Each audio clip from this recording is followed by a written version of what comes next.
Hey, what's up all you Goodland gamers? I am the Miscellaneous Master, aka Miski, your coach of the Maestro Meloetas. But today, we're not doing PGM. In fact, we're not even the Maestro Meloetas today. Me and 9 other people are on something called PGP, Pokemon Grand Prix 2026. So, what is PGP? Well, it is a team tournament. Total of 10 coaches per league server are allowed to participate. This was chosen by the league owner, 9 more players, and each week 7 of those coaches go in and do a best out of 7 match. You need a minimum of 4 wins to win your week. On screen right now you see the 10 coaches that are going to be representing PGM, and boy is this a stacked roster. We are filled with PGM's strongest, smartest, play consistent, and I dare say stupidest players who ever exist in this league. Emphasis on me and for the stupid part. But, I mean, we got Kev and Nando. Kev, the owner of PGM, and then Nando, the person who made the league what it is, and the doc maker, the legendary doc maker. We got people like Goose, 2, 3. Man has a lot of champions underneath his belt. We got Polar and Sammy, the guys who typically lose to Goose in the semifinals. I mean, we got Midnight, who is probably one of the most analytical players I know. Like, numbers is his thing when it comes to Pokemon, and it's just like the way that man thinks is incredible. We got Barry. Think about Barry. So Barry has a track record of losing to coaches with low win rates, but beating all the coaches with high win rates. So we're gonna put that to use. We got Momo. Mr. Hacks him out himself. If the move can flinch, burn, paralyze, he's gonna get that. So hopefully we can get some of that in the PGM. Like that, we need some that luck going into PGP. Then we have me and Lime. Yeah, we ran out of players. All right, week 1, we're against the Coliseum. Now Coliseum matchup is a little bit interesting because they have a player by the name of Tay on there, but we call him Kingston in PGM, or at least used to. Get into that part later, but for now, let's focus on the matchups. Alright, so here you see the matchup. Wait, why is Lime first? We're leading with Lime? Hold on, I'm going to need to talk to the coaches about this. 1 second.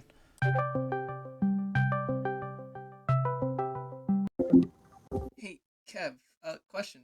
Why is Lime starting the lineup? Oh, well, we like to put our shittiest coach first. That way we can, kind of trick the opponent, make them think we're really fucking bad. Gotcha. You Thank know, you. Yeah. I always put the worst foot forward. You know how it goes. Disregarding that, we also got Goose, Sammy, Midnight, me, Momo, and Polar this week. Now, we are really kicking out of the gates with these 6 players, plus Lime. But let's say these are some tough matches. After watching them, these were very, very strong matches that could have gone either way. So let's go jump into the thing that you all came here to see, the battles. Just like our lovely coach said, we are starting this team tour charge off with Lime. Lime, as you saw from the rosters previously, is a psychic terrain-based team. It's a very hyper-offense team with a focus on Mega Starmie, because that Pokemon's way too strong for its own good. But anyways, I digress. The battle is just players gaining momentum. Like, Lime wants to position himself to where he can just start clicking buttons. Unfortunately, he does get caught off guard with Hydreigon not getting any chip on that Latios, which Latios is going to be very dangerous. Like, Latios, Iron Valiant, these are some dangerous mons. But seeing this damage from the Tentacruel, this is an offensive Tentacruel, and that is Lime's Hydreigon down. But it does let us get out the Mega Starmie. But we can see this Shaman is Rocky Helmet, which means this Pokemon was probably built for Starmie, but Mega Starmie has ice coverage, and it's so decimating for that Shaman that, like, Starmie is so free now. We just need to chip some things down, and then Lime can really just click buttons.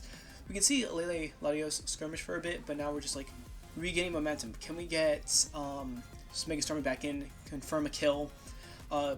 Dirge is just struggling. It really doesn't like this match, especially with Tentacruel. Tentacruel's being such a massive wall. We do go into Mega Starmie. Starmie taking a bit of chip, but 9% from a rapid spin on a wristed hit. It's pretty good, because, yeah, we're clicking buttons now. Coco comes out, which Starmie now outspeeds thanks to the rapid spin, but does not get the kill. I'm not sure if there's any defense or HP investment to make a kill. Don't know off the top of my head. But Lele comes in, clicks Psychic, and since I believe this was a Scarf Lele, so Lele kind of low-key cleans up. Even once you take the terrain, Lele still has natural devastating power. But Lime is playing safe. He wants his terrain up. Taking the electric terrain away from the Valiant, which is a big thing, because I think that's spent afterwards. But Lime gets us the first win of this team tournament. And our second battle begins, and I am now up, which my heart was pumping, being the second battle, because I'm like, I can't lose it for my team, or else I'm getting benched next week. So we're bringing back to like PGM Season 5 or Season 1 for us, with Toxic Stall, Toxic Rotom. We got Alolan Muck.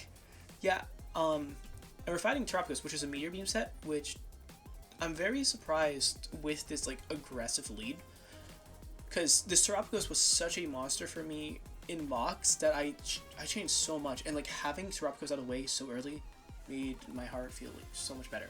We also have the ultimate Mega Starmie counter. Sure, we saw Mega Starmie go off in the last match, but now we're here to put Mega Starmie down. Ferrothorn is one of the best counters to Mega Starmie, because Starmie can't really touch it. So anytime I see that thing, I just go into Ferrothorn. I was so close to clicking Will-O-Wisp here, but I didn't have the balls for it. So unfortunately, we get that 50% off on Melmetal, but we could have had a burned Melmetal, but unfortunately no, I'm too scared.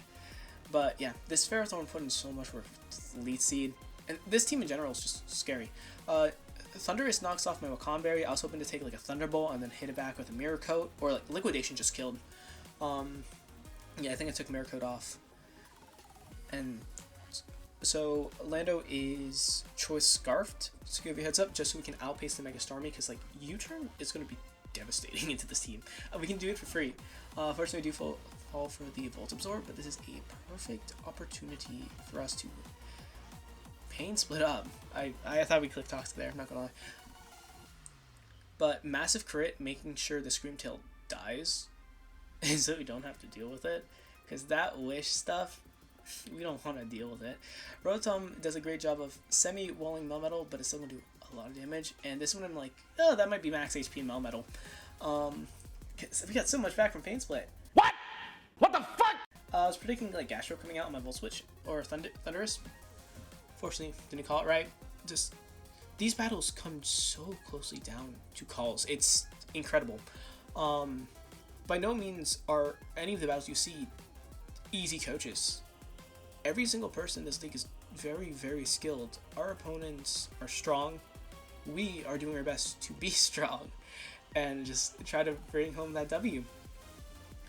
So yeah, my heart was racing during this entire match, because I'm like, I need to be as perfect as possible, cover for as much as I can. I preserve Rotom there just so I can like, I have Pain Split. Pain Split is going to get him back in the fight, especially if we get Melmetal or Gastrodon out. Huge chunk of HP gone. And then just like Ferrothorn is barely hanging there, just throwing seeds unseductively. Finally, we kind of let Araquanid go. Like, it's a lot of pivoting, a lot of resetting, healing, toxicking, getting things low. Unfortunately, we do miss the kill on Thundurus, but Ferrothorn. Oh wait, no, we killed the toxic. My bad. But Starmie comes out. We like seeing Starmie because we get the chip with the Iron Bar, so we're not trying to be greedy. Sustainability is so important for Ferrothorn longevity, because I'm crutching on Ferrothorn. We also have the Body Press for Melmetal. Unfortunately, do I let it go down? Yeah, I do let him go down to the Superpower, because at this point I can isolate the fact that my Scarf Landorus can take the kill. And we knew Gastrodon was physically bulky. That's why I switched out, because like Ice Beam, Lando's done. Also, at some point, Melmetal used Ice Beam. I don't know if I covered this. Melmetal has Ice Beam? Cool. You learn something new every day. Just want to throw that one out there. But yeah, so we're just setting up to make sure Landorus can just kill everything and just trying not to throw this. 40% is like, whew, that is plus defense nature Gastro. But fortunately, he does click Yawn instead of just stalling us out, which thank you to my opponent for doing that. And we get PGM up 2-0 to COLO. Going to our third match, we have Midnight playing, which we are feeling good about because Midnight's one of the exceptional players. He is a stall team, which is going to be super annoying to deal with. We got Cloudfire out going for the Toxic Stall game, like my previous battle. Unfortunately, Hydreigon does have Lumberry, but not to worry, because T-Tar's huge defensive wall. Not to mention, it takes both of its stabs. Like, it doesn't have much to hit it. What the fuck?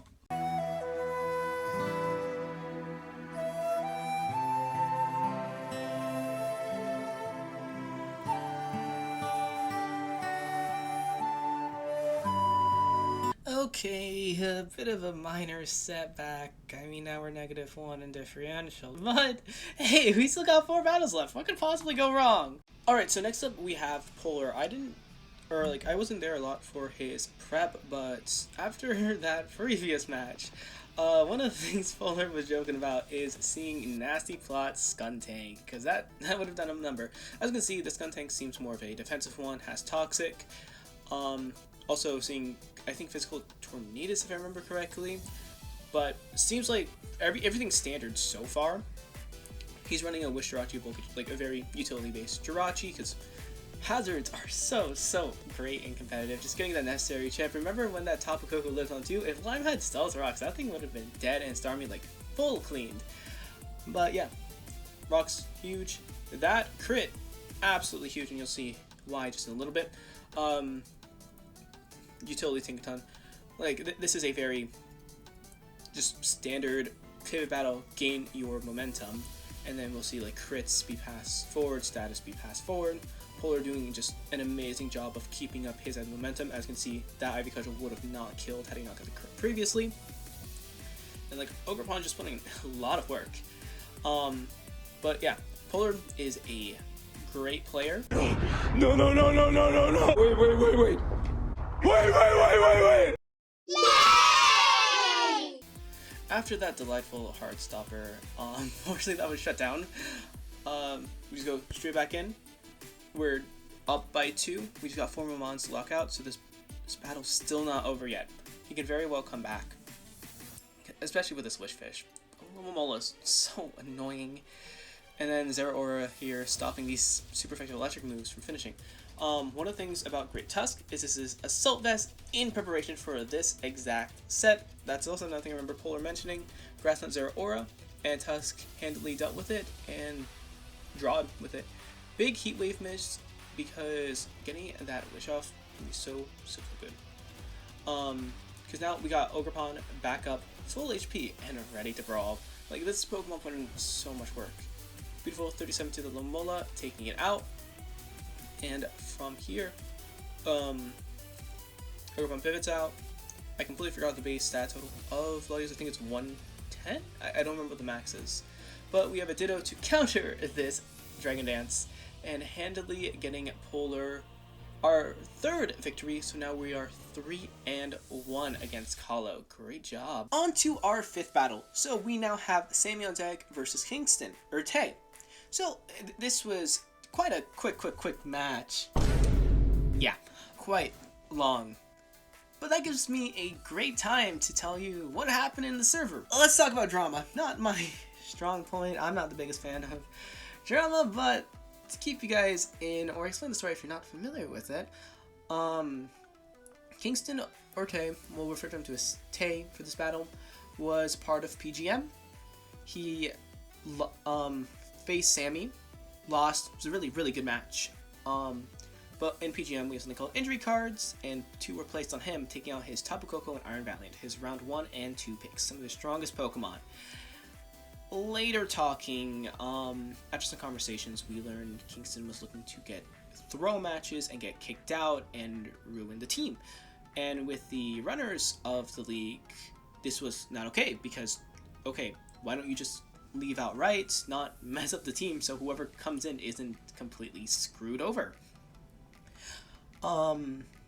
So once the mods found that out, they kicked him out.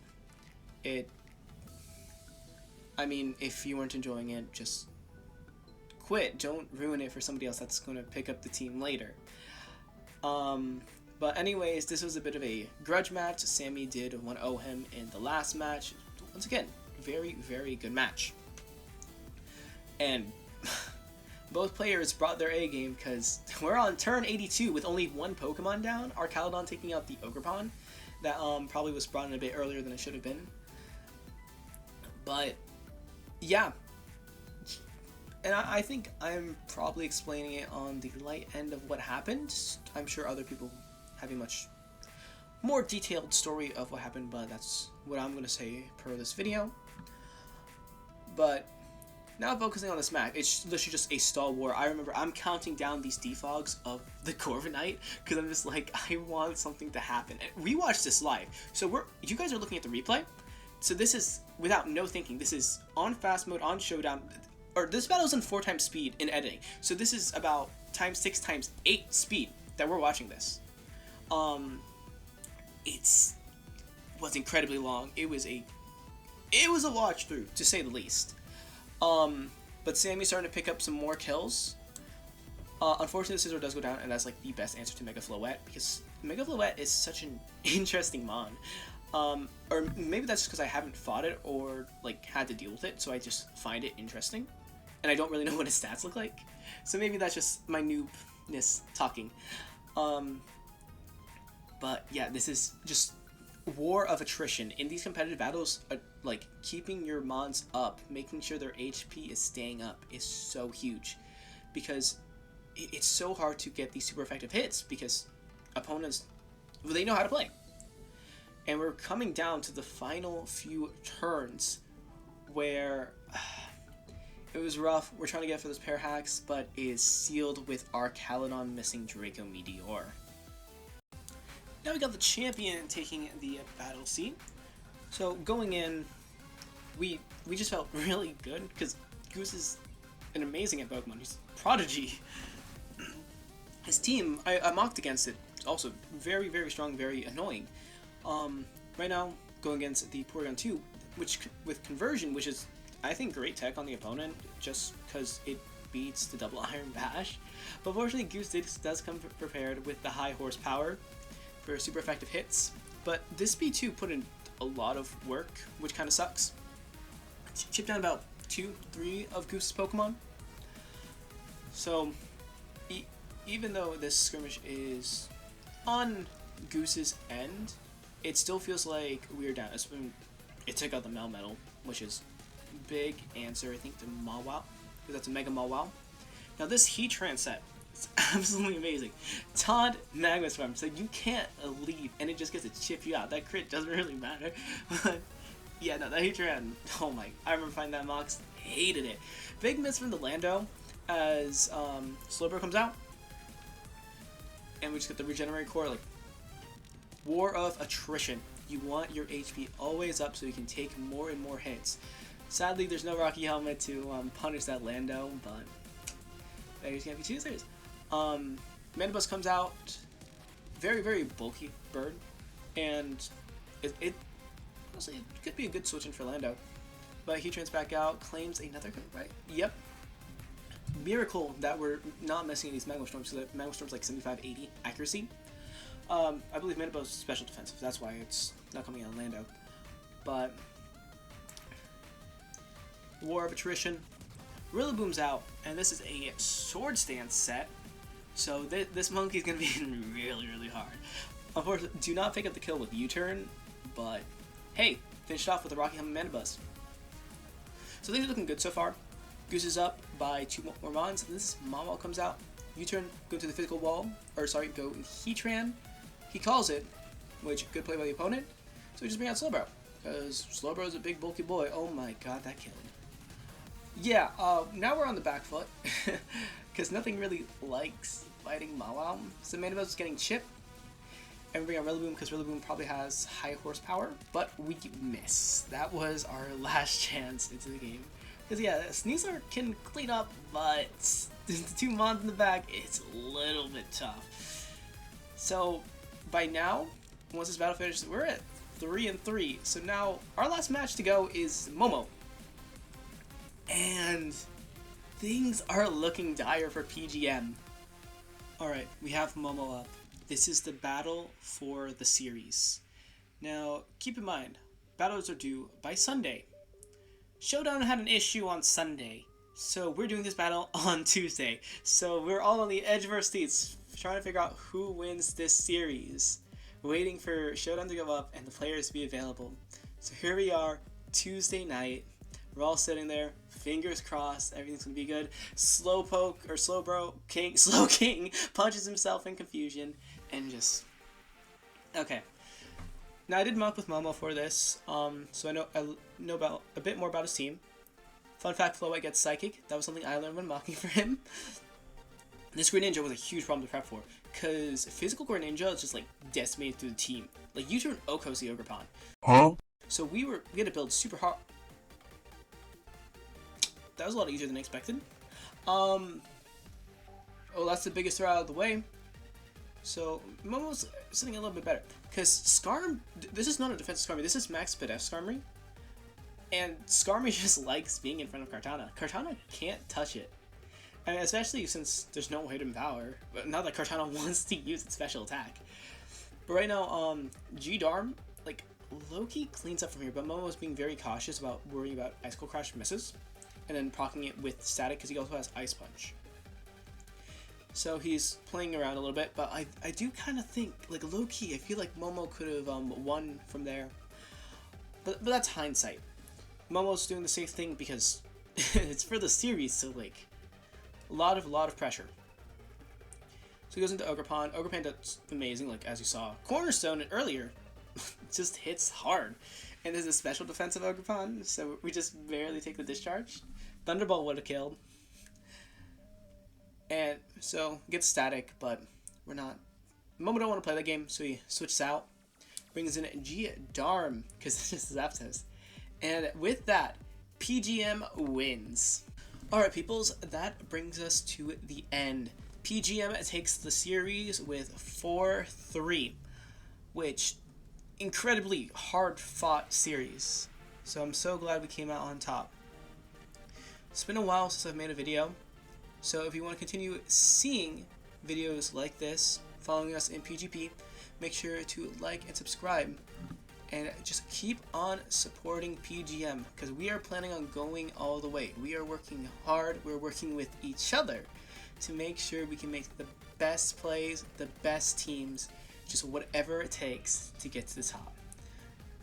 So, if you haven't already, hit the subscribe button and join us for the journey. Bye! Also, real quick, can we just get a congrats in chat for Midnight graduating college?